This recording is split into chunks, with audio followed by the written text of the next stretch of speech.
Hello everyone. It's me, Arden Lee. I'm back today with another video, and today's video is about how to set better boundaries around what you want to do versus what you don't want to do. Oh, hi Virgil. This is my assistant Virgil for anyone who has not yet met him.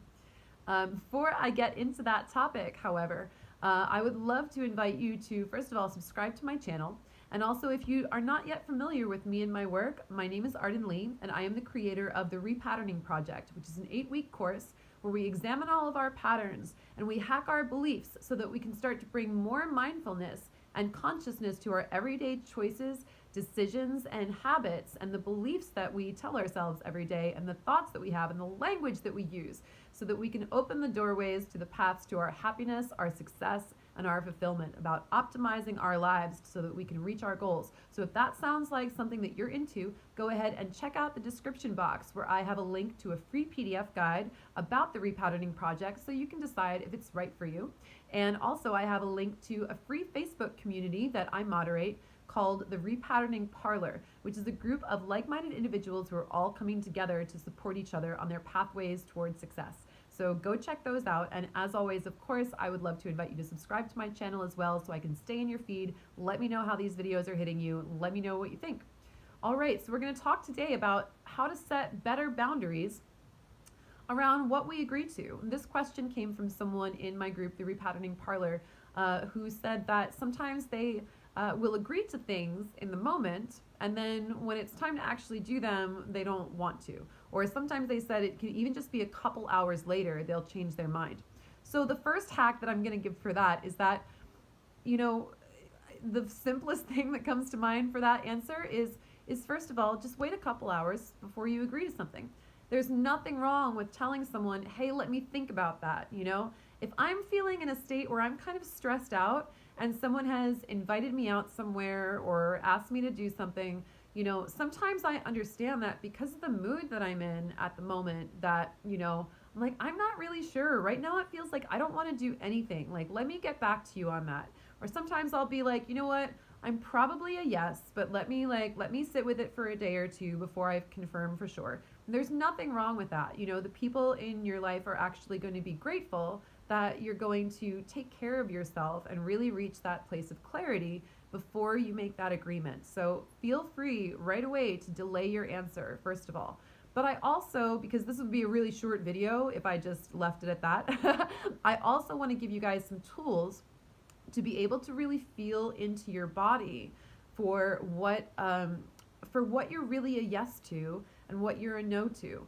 The first thing is try to be aware as much as you can of the mood that you're in when someone is asking you. Now, if someone's asking you like, hey, do you want to go to this party with me on Thursday? I know for myself, like I said, if I'm feeling stressed out, then I'm probably going to be a no in that moment. But maybe when Thursday comes around, I'm going to be in a different mood. I'm going to be like, oh man, I wish I had said yes to that party or whatever. And then maybe I call up the friend and they're like, oh, sorry, I'm already bringing someone else or whatever, or I already made the RSVP, it's too late. And then I'm going to be bummed. I'm going to be like, oh man, I should have just gotten over my mood and I should have said yes or whatever.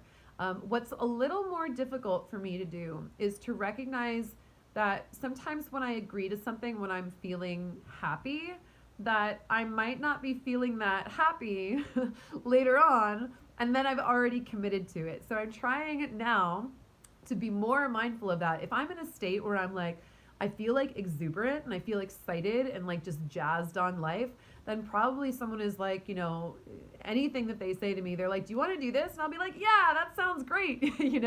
So I'm getting more and more mindful of what I agree to, and I'm getting more and more mindful of the mood that I'm in when I agree to it. So if this is true for you as well, and I suspect that this is probably true for most people across the board, but notice if it's true for you.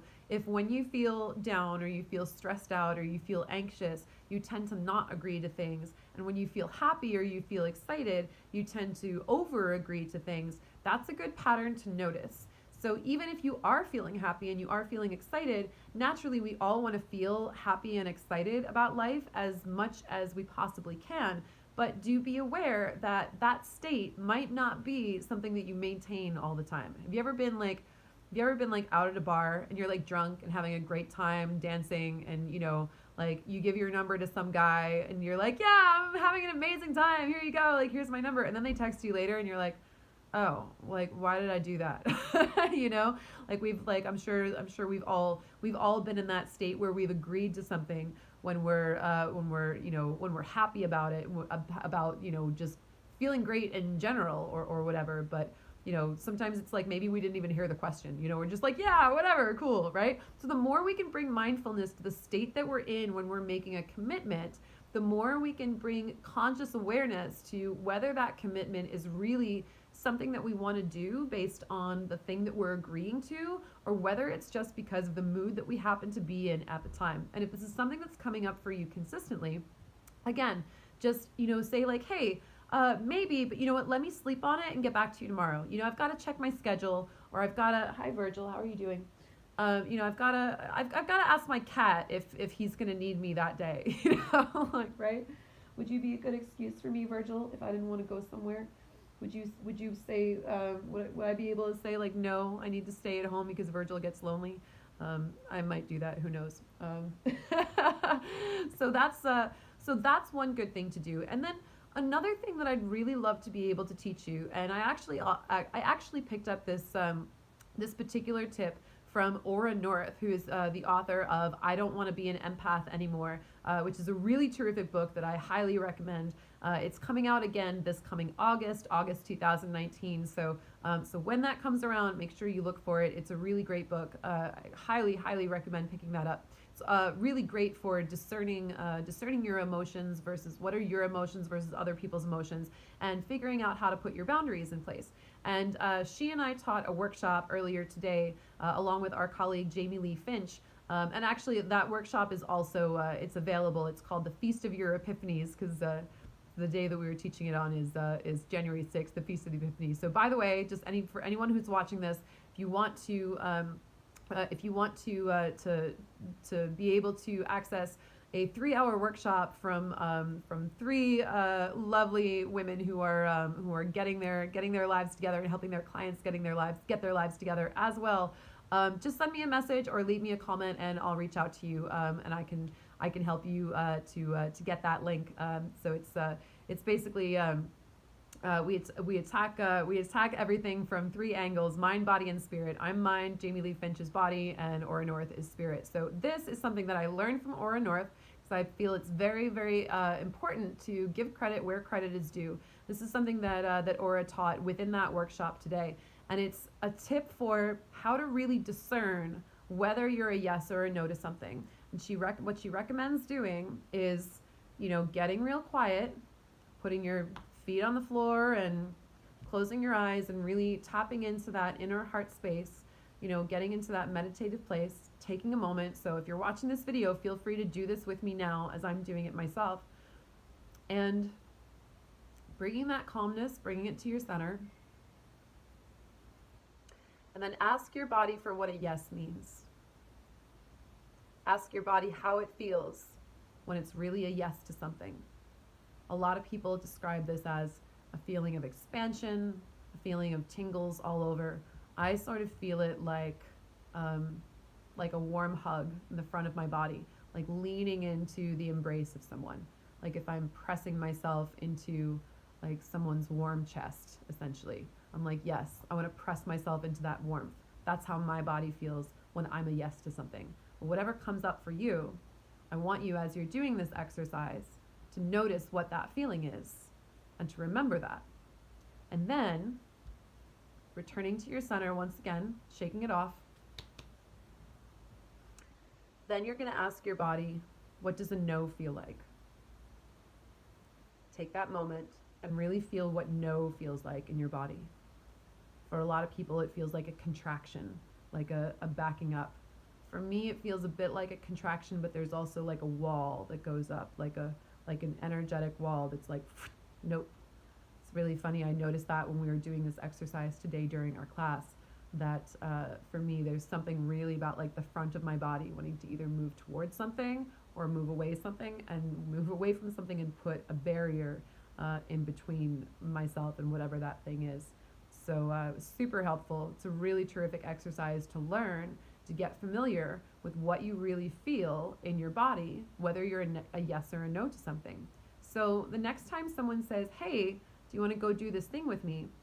Maybe take a moment and check in with your body and imagine doing that thing with that person. Really come into that place of center, right? Try as much as you can to distance yourself from whatever mood you're in at the time and come back to that neutral state of center where you're really tapped in just to what's going on in your body when you think of the thing that you're deciding whether to commit to. And ask your body, am I a yes or a no to this? And just taking that moment to really ask. Another way to do this that a lot of occultists have done for a long time is to use a pendulum. A pendulum was actually, it was used, in old days before the polygraph was invented. It was used as a lie detector sometimes, right? Because when we're a yes versus we're a no, we're lying versus telling the truth. When something resonates versus does not resonate, we get a different sort of pattern that the pendulum will move in, right? So the first thing you do is, hold the pendulum up and ask, hey, can you give me a yes? What does a yes feel like? And notice the pattern that it moves in.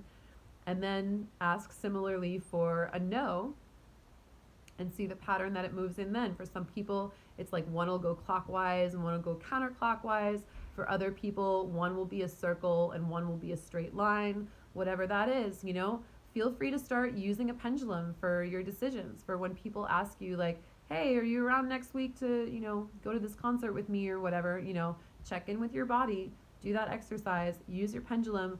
Or when worst comes to worst, just say, you know what, I need to think about that. Let me check my schedule and I'll get back to you. Let me check how I'm feeling, with my body about it. And let me get back to you about it tomorrow. There's nothing wrong with that. And your friends will appreciate the fact that you're taking care of yourself. I hope this was helpful. And remember, I would love for you to subscribe to my channel so that I can see you in the next video.